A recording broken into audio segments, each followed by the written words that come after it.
lecturer in artificial intelligence (AI) and data analyst in the School of Computing at Birmingham City University. She obtained a PhD degree in computer science from the School of Computing Science and Digital Media of Robert Gordon University in Scotland. She has published 17 world-class academic papers as of August 2025. Dr. Marian reviews academic papers for international conferences and journal articles.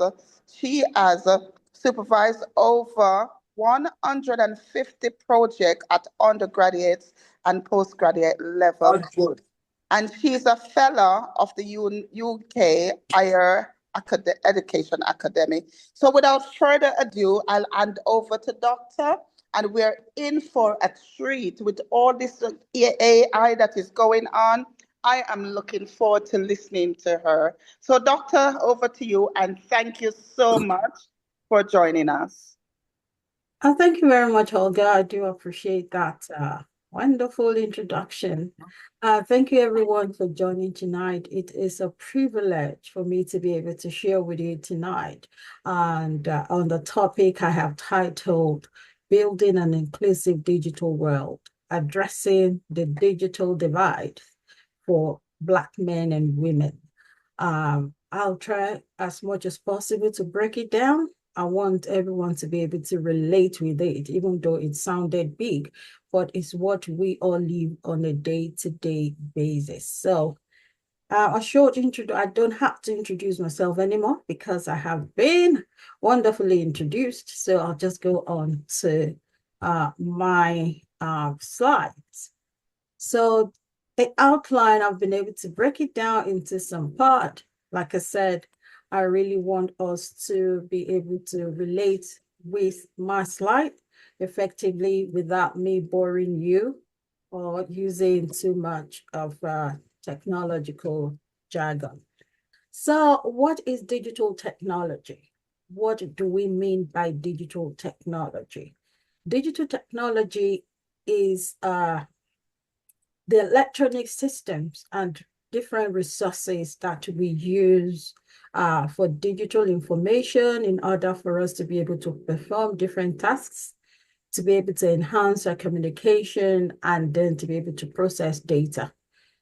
While I'm giving all of this, even though it sounds so big, simply put, digital technology is that telephone, that smartphone that you carry everywhere you go, that enables you to make calls to different parts of the world, that enables you to check your emails from time to time, that enables you to chat with friends and families, be able to go on the social media and know what is going on, to read the news and so on and so forth. So yes, that is what digital technology is all about. The computer that we use at home, the laptop, the iPad, these are digital technology tools that helps us to go through our lives daily in a very smooth manner. So why is digital transformation important?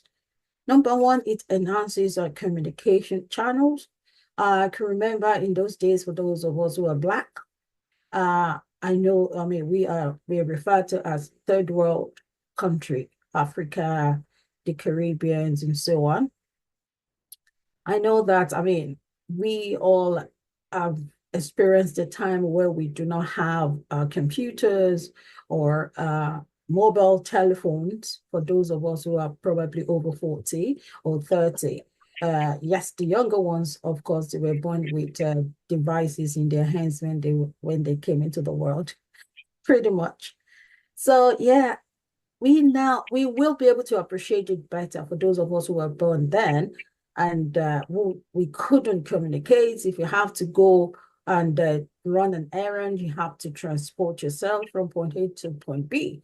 And when I say point A to point B, I'm not talking about just a few minutes work or drive. I'm talking of going on a journey booking a coach or booking a train to go on a journey just to deliver a short message. So that is how it was then. So now we are able to do all of these at our fingertips without having to blink an eyelid. We can do conference calls. We can communicate with different people at different parts of the world. So this is the power of digital technology. It helps us to access information easily. You can access information on the go. You don't have to get home before you listen to the news. You can listen to your news on demand on your mobile telephone. It also transforms our daily lives and businesses like the healthcare and education. Now we use, the doctors use robot to perform long hours surgery. And this is because technology, robot or AI doesn't feel tired. Human being can buckle under stress, but all this digital technology, as long as you chat them up, they are able to perform their duties unhindered. It also allows us to automate our tasks. Automation in the sense that you don't have to do things manually. For example, some of us have digital homes. Say things about your superior. IoT, Internet of Things, whereby we can ask our Alexa in the house to play us some music without having to go to the music set. We can ask Siri on our iPhone to different questions. For example, what's the time? What is the weather like in my location? And so on and so forth. So it helps us to automate all of these and then help us to carry on with our lives on things that really matters. It also aid global connectivity, like I said, being able to talk to, I mean, we on this call right now, we have people that have joined us all the way from different parts of the world. So these can only be made possible by digital technology. It streamlines processes and the creation of new opportunities for businesses and entertainment. Let's go back to when we used to leverage on just television sets to get our news and our movies. But now we don't have to wait for Sky to watch our series. Now we can go on Netflix and then pay a certain subscription per month, and we are able to watch series without breaking it or waiting for the next series episode to come on air. So what is the digital literacy divide? This is exactly the crux of the matter. Why do we have a divide between the Blacks and the rest of the races we have in the world? Remember, this is Black History Month. So what do we mean by digital literacy divide? This is the gap that we have between people that have access to modern information due to digital technology and those who do not. These are two different things. We still have some people in remote areas that doesn't even know technology exists at all. And this divide has often lead to inequality in the way we access our information, the way we educate or we get education, economic opportunities, and the way we enjoy essential services. For example, let's speak on education. In this part of the world, UK as a case study, right from elementary school, that's part of the world, we have elementary school students already having access to iPad to learn subjects like arithmetics, English, sciences. They have been exposed to all these devices at a very early on. So it becomes part of them. They grow up with it. It's easy for you to solve maths when you are using a device that you enjoy working with. During our own time, we have to rely on paper and pen. I'm not saying that there is not anything wrong in that, but let's take, for instance, if whatever, maybe that particular notebook get lost. But when we use devices, we can save our work on those devices and we can recall them at a later date. So what is the divide, the digital divide in the Black community? What does it look like? I'm going to be itemizing some point how the digital divide is affecting Black community. For example, the persistent disparity. And what this means is that the Black community, for example, in the US and even globally, there is a statistics that there is a disproportionately affect the digital divide. So while internet access is growing and has grown significantly, there is still some gap between how the Blacks are able to access this technology. For example, those in Africa, sometimes there is a problem of internet access. And if there, for some areas, for some big cities where internet access is becoming popular, there is a problem of the costs of that internet access. People had to pay a lot to be able to get access to the uninterrupted internet access. And then this is it's not just about the access itself, it's about the quality of this internet.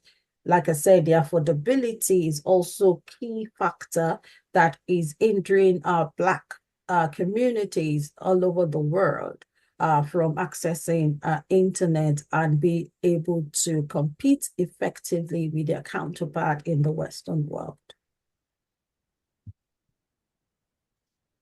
And again, apart from this persistent disparity, we have superstitions that comes with the use of technology among the Black people.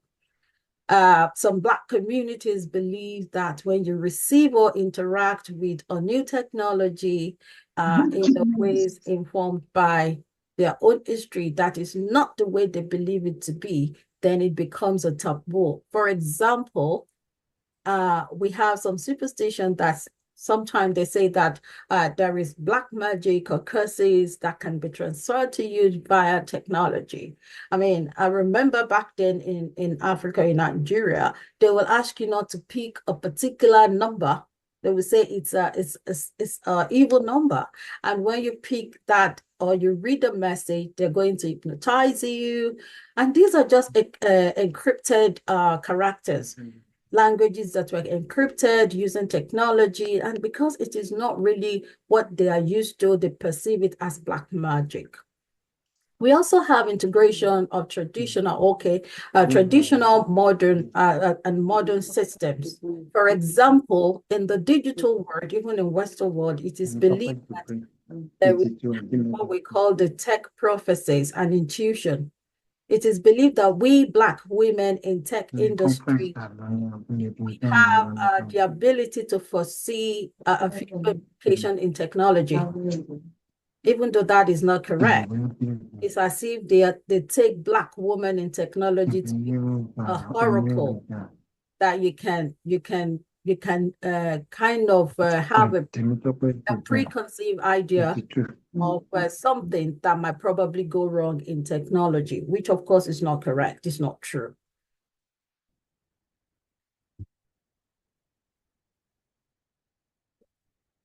All right, so what about AI? AI is the big monster. A lot of people is saying AI as the big monster, a demonic tool. They see it as, oh, don't embrace AI. It's going to destroy our world. It's going to destroy our planet. Whereas AI, which is artificial intelligence, is expected to transform the way we live and work as human, and it's already doing so. Because I was telling someone not too long ago that I can't remember the last time I put my phone to my ears when I'm making calls, whether receiving or making calls. It's been a long time. So what I do now is just to use my AirPods, and I'm able to make calls, receive calls, and multitask. I can be doing something. I don't have to hold the phone to my ears. I can go about doing other things, and I still go ahead with my course. Then AI also help us to solve complex problems like solving very difficult mathematics. How do NASA, those are people that goes to the space, how do they calculate proximity? I don't know whether you have thought about it. When the rocket is shooting up into the sky, how do they calculate the proximity of that rocket being able to get to the right planet and so on? So AI is helping us to do all of these things so that we can live a more enriched lives.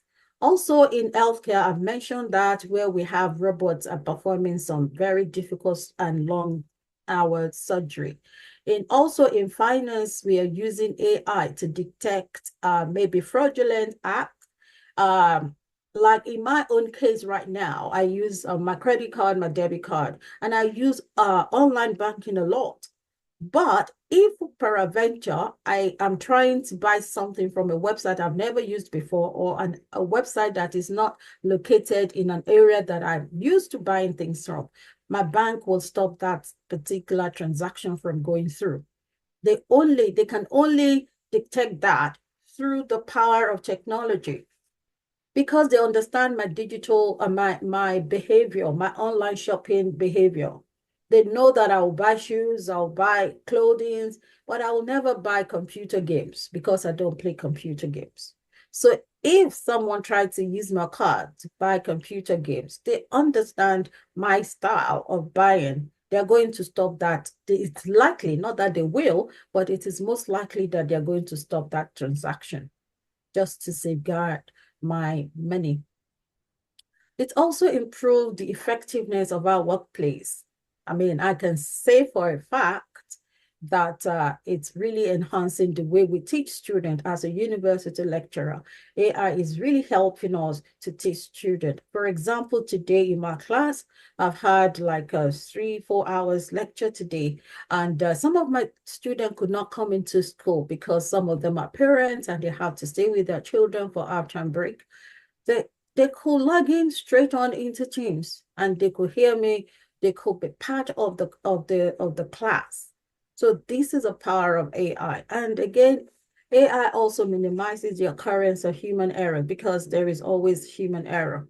There is an amount or the extent that our human mind can take us or our memory can serve us. For example, we can be able to remember maybe 5, 6, 7, 10 digits, 16 digits, 20 digits at a time. But how many of us will be able to remember 50 digits at a time? So AI helps us to free up our workforce. It keeps us better. It helps us to be creative in the way we develop our tasks. And because we are human, AI is not human. So it doesn't have emotions. So we leave the work that really require emotions to human, whilst AI carry on with all the part. I'm trying to, I hope I'm still in, yes. So there are different AI tools that we use on a daily basis. I've mentioned Siri for those of us who use iPhone. There is Alexa. There are different recommender systems of personalized advertisement. Some of us who use social media a lot.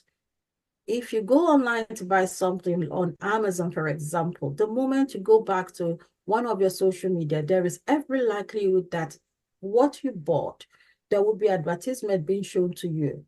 Maybe you went on Amazon. When you go on Yahoo, for example, or Facebook, you start to see Amazon advertisement. And that is even gone further. Not only what you have clicked on, the website you have gone to, now even where you talk, our phone now it does eavesdrop on our conversation. So my phone will keep quiet, and when I'm talking about something, a particular theme or a particular subject area, when I open my phone, I'm going to see that particular topic I have discussed as a recommender system. That is the power of technology. We have driverless cars, we have robot cleaners, We go to the airport these days, we have robot that will direct us to where we're going without you asking. In fact, in this part of the world, it's very weird when you ask someone for a direction. I mean, and somebody told me some time ago, said she was trying to find a way around and she asked someone, and the person just looked at her and told her, find out on Google. Just Google it. Use the map, the Google map on your phone. So that is the new order of the day. That is the world we live in now. At least you are able to navigate your way without having to rely on anybody. And we also have what we call the natural language processing. This is where we train computers or computer agent to be able to understand and interpret and generate human language. If I train my computer or my computer systems how to interact with me, all you need to do is just to feed that system with all the words that comes with that language you want the system to understand. And before you know it, it begin to learn more, just the way we humans learn other languages. So we can also rely on our computer to be able to help us out by understanding the way we can be helped. We have applications like Chatbox. I know that some people don't like using it. Sometimes you call your provider and they ask you, I mean, before you're able to talk to a human being, you first of all talk to the chat box. I mean, AI generated systems that will free up the space of humans. So in case you now ask very difficult question that has not been programmed, then it will pass you on to a real human being. And we have robotics and automation in manufacturing company. It helps us to perform very dangerous tasks. Imagine these machines. They work tirelessly day and night nonstop. They're not going to ask for a raise. They're not going to ask to have an annual leave or go on holiday. All they need is maintenance, and they are able to perform very dangerous tasks that a human could be very endangered when they perform it. Now we're looking forward to when we will be able to send robots to war zone. So rather than sending human beings that get killed, countries, we're not praying for war, but of course, when things like that happen, rather than taking human beings to the war zone and losing their lives, they will be going with robots so that whatever you lose is going to be machines and not human lives. It helps us in manufacturing, and these are done very quickly to precision. So there's not going to be mistakes. It's so precise. All right, so how does all of these that I've talked about, how does it affect us? Why am I saying all of these tonight? It is because we want us to understand where we fit into digital technology, because there is a massive, massive shortage of the Black race in technology. So the intersection of race in digital transformation or digital technology, pardon me. So there is an intersection perspective. For example, we have a digital exclusion issues where the race overlap to compound the disadvantages. I mean, I can remember in my place of work for many, many years. I've been at the university for over 8 years. But just recently, we started having Black people join me. For many years, I was the only Black person in my faculty. And up to now, I think there are only 2 women in in computer science, the faculty of both computer science and engineering. So that is to show how short we are. I've gone for a conference before in Poland, and out of about 200 people at the conference, I happen to be the only Black person, not just male or female. I happen to be the only Black person in the conference. So we also have systematic inequality, and this leads to a higher rate of internet insecurity.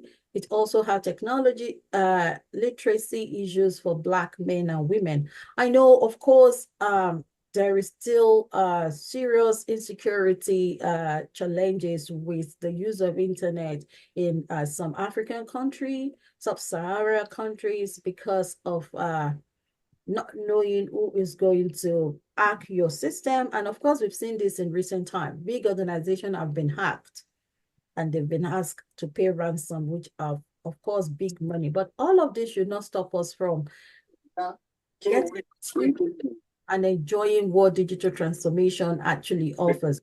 So we need to also address the digital divide that require an approach where we recognize and tackle combined barriers.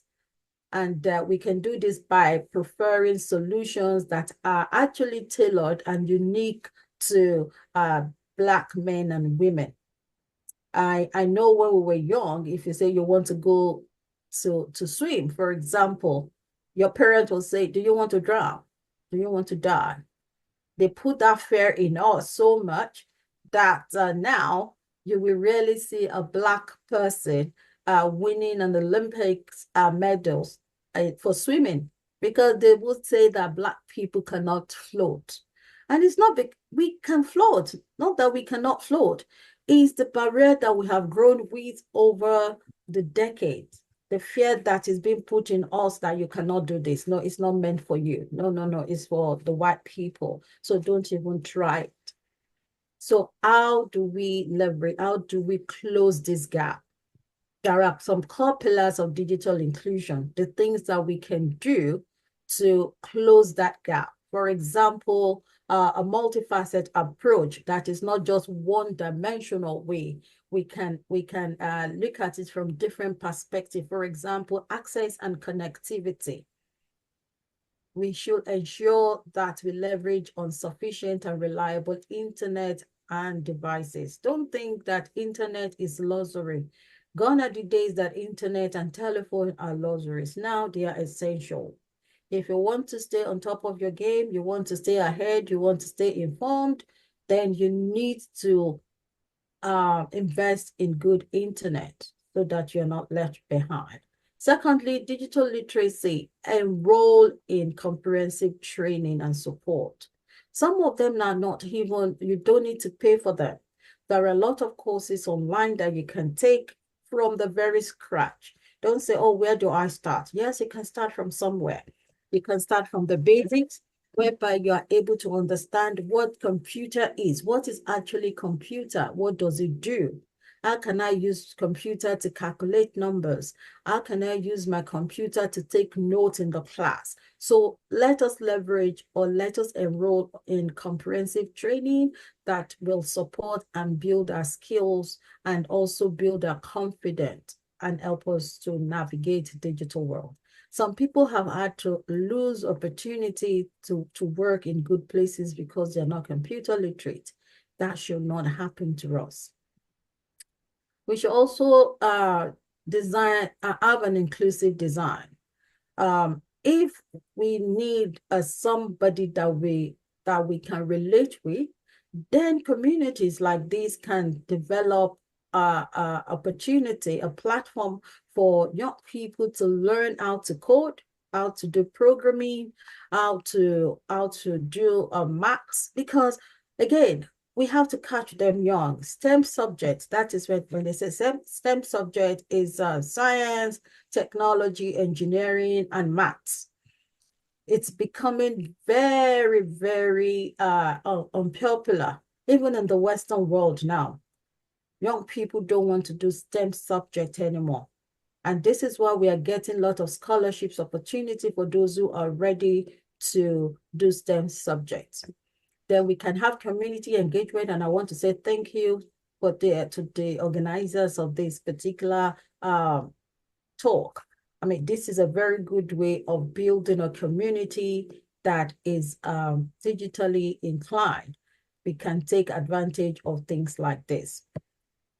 So we need to be strategic in order to enjoy digital equity. These are some actionable solutions that we can take advantage of. We can partner with organizations, we can partner with non-profit organizations, we can even partner with university. For instance, there are some Black colleges and universities. You can walk into those universities and tell them what you can do or what you want them to do. Let me tell you the truth. My university will ask us every year, what have you done? What impact have you made in your community using your expertise? So please, if you want me to come again, I'm more than happy to come again and again, because I will be able to put it on my CV that I have spoken to an audience of 25 people, the Black community, about digital technology. Then again, we can look at policy intervention. We can support policies that actually prioritize affordable internet subsidies. We can also follow those leaders that encourage and that value digital technology. Support them. You can have digital body, somebody who is tech savvy that can put you through, that can tell you some things about how to run digital systems. And innovation funding, like I said, there are scholarships for STEM subjects now. So let us, our children, our grandchildren, let us encourage them to take their STEM subjects seriously so that they can take advantage. In recent time, just last week, there was someone who has finished from a university who is now a tech guru, a tech giant. He actually gave 2.5 million pounds to students at the university, and each student on undergraduate courses, of course, it has to be home student, they were paid. The school fees for 3 years were paid, fully paid.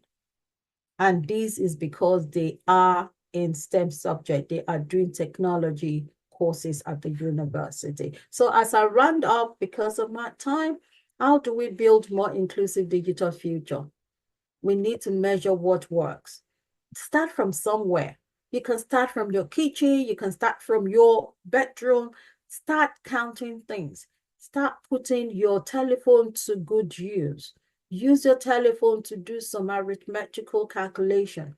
Use your telephone to do some scientific calculation. Amplify community voices. Let them know that as Black men and women, we are what it takes to run programs in technology. Invest in local leaders, again, that support Black people when it comes to digital technology. Prioritize long-term commitment. It's not just one day thing. You cannot just commit to it for 1 week and then you stop committing to it. It's a long time or even lifetime thing for you to continue in that particular trade, so that we will begin to see Black people as tech giant, tech gurus all over the world. So how does lack of digital transformation, that digital technology skills affect Black men and women? Number one, employment and workforces. If there is an advertisement of any digital technology jobs, I tell you, majority of those that will apply for that jobs will be white. Just by impulse, the Black people will say, it's not meant for me. I don't think I stand a chance. I don't think I know this.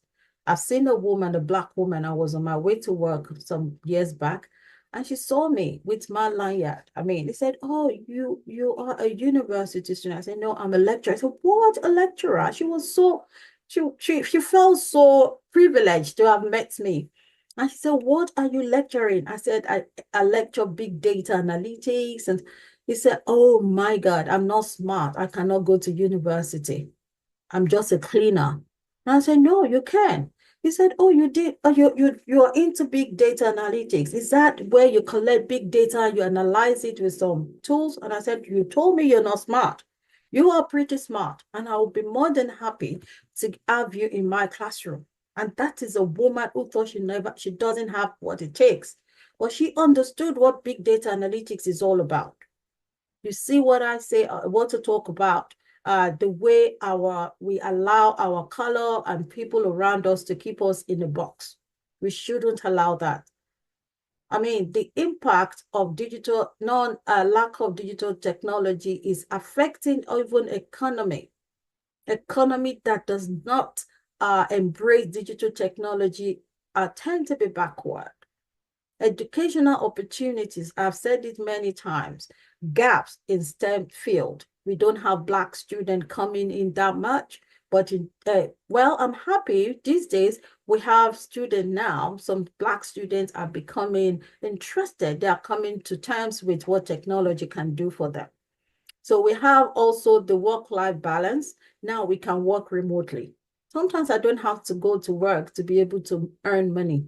Sometimes I'm in the comfort of my home and I'm making good money because I'm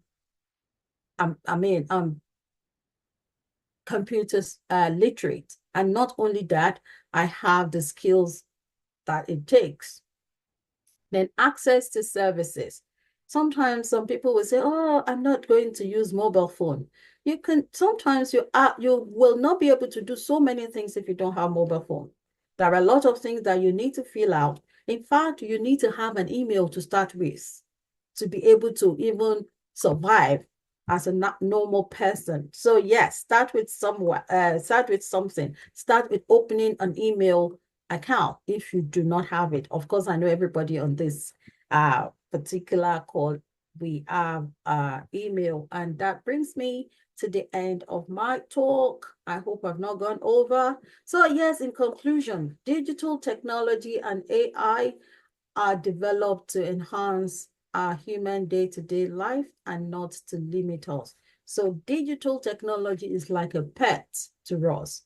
When we train our pet, it will obey us. It will do whatever we ask it to do. I know AI can be weaponized, but let us look at the brighter side of using AI to enhance the way we live, the way we move, the way we socialize. And before you go, this is just to give you a taster of what you get if you're an AI expert. So if you are in different field of AI, I'm not going to bore you with those different fields, but these are different fields of AI. You can earn as much as £138,000 dollar. This is America, dollars in a year if you're a machine learning engineer. And if you notice this graph, you will see that the lowest is actually $60,000. That is how much money you can make. Then why should we allow other races to kick us out of this profession, knowing fully well that it pays good money? So I wanted to go home tonight to think about how you can apply technology to what you're doing currently. You don't have to change your profession. You just need to apply digital technology to your profession. And I assure you, it's going to make you better at what you know and what you do. So thank you very much for having me. It is a privilege. So in case you have any question, please feel free. That is if the organizer allow it, if we have enough time, I'm happy to answer some questions. But if not, you can email your questions to me. I will leave my email with the organizers and I will be more than happy to answer your question. Thank you very much. Before I say anything, let me say to you, Dr. Olowe, that we are very, very proud of you in the sense that you are a leader in the promotion of AI within the Black community. So thank you very much for this. We've got a few questions here, and I'm hoping that we will have time for you to answer them. The first one says, thank you, Dr. Miriam. What effective action should academic institutions and tech companies take in empowering Black men and women in the digital space? In recent time, organizations are being not enforced, but there are some government, they ask them to always consider Black people. So unlike before, so they look at organizations that do not have Black people in the organization and they are asked to employ Black people, at least for a balance. So if you have any opportunity, you have a job there is a job that you're interested in, please go ahead and, put yourself out there. And if you have organization, please try and ensure that you have a lot of Black people in your organization, just the way we do now. When students come, even university are now encouraging us to make sure that we close the gap of attainment. When you have student getting out of university, and those who get first-class degree are always the white and maybe the brown people. The Black are just marginally passing. So now they let us know that if you have Black people at the minority in your class, you need to make sure that you give them enough support so they are not in the lower ladder of those who are achieving good results. Thank you very much indeed. The next question is, beyond basic digital literacy, what specific high demand skills or specialized training programs? I can't hear you. Can you repeat that question? You went off at some point, sir. Right, sorry. Beyond basic digital literacy, what specific high demand skills or specialized training programs do you believe are most effective for empowering Black men and women to thrive in the current and future digital economy? Okay. First of all, if the person is already working in an organization, ask your line manager, what opportunities do you have for me? I want to take some digital courses. I want to take some digital technology courses. And of course, do you know what? It's because people don't ask questions. Organizations have money set aside for things like this. You just need to be able to access them. If you don't ask for them, sometimes they will put it into something else. And for those who are not working currently, you can go online. There are different platforms that can give you digital skills. For example, you can go on Coursera. Coursera is majority of the courses there are free. And you don't have to really do something extra. You're not paying, some of them are even self-spaced. That means you can do it at your own time. You can leave it off and come back to read, and then it gives you opportunity. And organizations are not just saying that you have to have a degree in computer science for you to be able to do some digital technology jobs. As long as you can prove yourself, at least in this part of the world, you will be able to get the job. Thank you. The next one is, what initiatives are most effective in helping adults, especially Black women, gain digital and technical skills? If you remember during my talk, there was a place I said that organization platform like this can come together and encourage people to come. It could be 1 hour in a week, and you don't need to go pay someone to come and teach. People like us can volunteer maybe my time once a week or 1 hour, 2 hours in a week to come and teach older people or even young people how to use the computer and how to solve small problems using technology. Yes, we expect Black platforms, Black community, Black organization to start thinking of things like that. We don't need big space. We just need somewhere, maybe a church, a community center. And we say we have the right to use community center. We just go there once a week, and then we learn how to do small coding and how to use computer. Right. Thank you very much. Indeed, Mojisola is asking, what ethical challenges arise from the use of AI? Well, you said physicals. Yeah, it depends on the AI you're talking about. AI is not always robot. It's not always that thing that will be moving around in your house like a cyborg. AI could be as little as that Siri we talk to on our phone. Of course, like I said, Siri eavesdrop on our discussion. So be careful what you say around your iPhone. Because it's good. Even Alexa, it has been proven that Alexa record our voices and it save it in a memory. So when you talk about physical harm of using AI, as long as you know how to use it carefully and ethically, we should be fine. But if you're not comfortable with using some certain AI, for example, maybe where we have a AI robot that you can hire as a maid in your house, because there will be a time that we will not need a physical nanny, and probably we will be using AI nanny. If you're not comfortable to use that in your home, then you don't have to use it. You have to be comfortable for you to use anything, either AI or not. Even if you're being asked to use AI to fill a form, you have the right to say that I want a physical copy, and they will be able to give that to you. So any AI system that you're not comfortable using, please feel free to say so. Before I continue, Dr. Miriam, what's the difference between AI and digital technology? AI is a digital technology in itself, but it's a bigger technology. AI is not just what you just pick on the shelf. It needs experts to be able to program AI correctly in order to do the work it has been designed to do. Digital technology, like I said, as little as that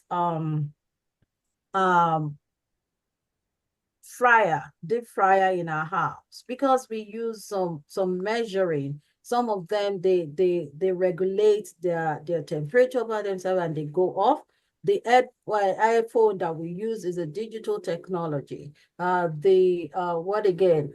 Even the electric microphone is digital technology. So all of these are technology. The smartwatch we put on, they are digital technology tools. AI is a bigger umbrella. Under AI, we have things like machine learning, we have data science, we have big data analytics, so many computer vision, computer can see. And that is why we can stand in front of our phone and open our phone with our faces or with our eyes, iris, because it can see and it can record our eyes. So yeah, digital technology is different tools, but AI is the bigger name, which is artificial intelligence, whereby system is able to do what human can do. Thank you very much. Mr. Charles says, wow, great lecture. Thank you. Selma is asking, what do you mean by STEM subject?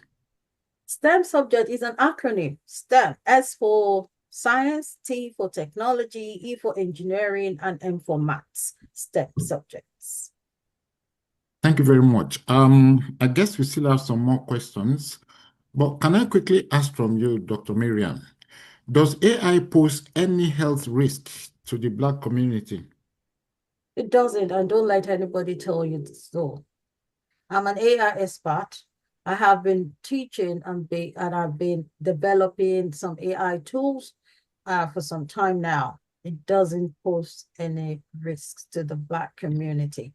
That is what I said, that don't let them scare us away from jobs that pays good money. I mean, it's not going to do anything to us, except, of course, if you create an AI that is biased. I think I need to chip that in. It's possible for you to create a system that is biased. If I write an algorithm and I did not include a Black race into my algorithm, it can be biased towards the Black race. For example, we've seen a man who was using Zoom for a meeting, and it was using the background, which of course we all use all the time, as you are using right now, sir. It was using the background, and you know what? It cut off his head completely. And this is because the algorithm was not trained on blackface. So the algorithm did not see the blackface. Rather, it sees that blackface as a background itself. That is why the head was not visible to whoever is looking at the person. In fact, it was corrected, and of course now it's no longer there. So yes, you can be biased the way we are biased, the way we see people, the way we talk to people, the way we favor some people and disfavor the others. Also, AI can be programmed to be biased as well. Thank you. You mentioned that you communicate with your computer. Does it require a special skill? Well, it depends on what, the moment you put your fingers on your keyboard, you're communicating with your computer, because you're writing something, you're telling it to do something. The moment I talk to my phone, I pick up my phone, I'm already communicating with my phone. So it depends on the level at which you are communicating. the computer is there. You can use it as a tool to just view your emails and type letters to people. But I will use my computer to run code, to run programs, to be able to develop systems. So these are different ways of using computers. So it depends on the level at which you want to use the system. So of course, you will need to go to a university to a certain extent to be able to write programs that will do some fantastic things that we see in the news from time to time. Yes, of course, we can talk to our computers. Right. Somebody just sent a text message to ask that you said we should use AI ethically, and he wants some more explanation. What, in other words, what do you mean by ethical use of the AI? Just like any other profession at all, a doctor might not be ethical in the way they they deliver their duty. A lawyer might be unethical with the way they develop their duties. So also AI might be developed unethically. I just told you about a situation whereby a Zoom was not seeing a Black man's face. That is not ethical. AI systems should be inclusive. It should include everybody, irrespective of your color, your race, your orientation, wherever you are, you should be able to use AI sufficiently. And again, some AI, like I said, could be weaponized. Weaponized in the sense that they can use AI to begin to do things that are bad, just like the way we have people that hack into other people's account. They're using digital technology negatively. That's why they can put them to ransom and say, before we release your account to you, you have to pay us a massive amount of money. Yes, we have to be ethical. And whoever is creating an AI system is accountable. If anything happens, you should be accountable because you are the developer of that AI. Thank you very much indeed. I am amazed when I saw the take-home pace of AI experts. How can we encourage our children to get involved in this career? So like I said, help them to develop their science skills, mathematical skills, technological engineering skills. Don't beat your child to stupor if they break your technology. They might just be inquisitive. They want to see how it works. And if you need to pay extra for your child to learn math or to learn coding, please do so. Because it's going to, if not, they're going to have phobia for it. As some of us do. I mean, the growing up age bracket, some of us just don't want to hear about maths. We stay away, or fact, we run away from it. But it's the way we were taught. You get to school, the first day, they want you to know the meaning of 5 times x equal to whatever. But there is a way you can break it down and then you begin to learn with things around you. So please encourage your children to have more interest in the STEM subject so that they can get jobs that pays really well. Well, thank you so very much. Time will not allow us to take more questions. But let me say on behalf of every one of us that have listened to you tonight, that we are very, very appreciative of your presentation. As a matter of fact, one Oyewole here says, sincere thanks to the organizer of this event and a well-delivered lecture by Dr. Miriam Adedoyin-Olowe. So, on behalf of every one of us, Dr. Miriam, I want to say thank you very much indeed. There is no doubting the fact that we will invite you again, and it's not going to be long because you have opened our eyes to a lot of things tonight that a lot of us don't know or we ignore. So it's a good thing to bring you on board this Black History Month. And want to say again, thank you so very much indeed. We are tonight better educated, we are better informed, and I know that a lot of us will now put into practice or put into use all those things that you have taught us. So thank you so very much indeed. We say that God bless you. On this point, I want to say thanks a lot to those that have joined us tonight. I'm sure that you have learned so much and you'll be able to put them into use. So now I want to bring this program to a close, and I'm hoping that by the grace of God, we will all meet again next month. Thank you very much indeed.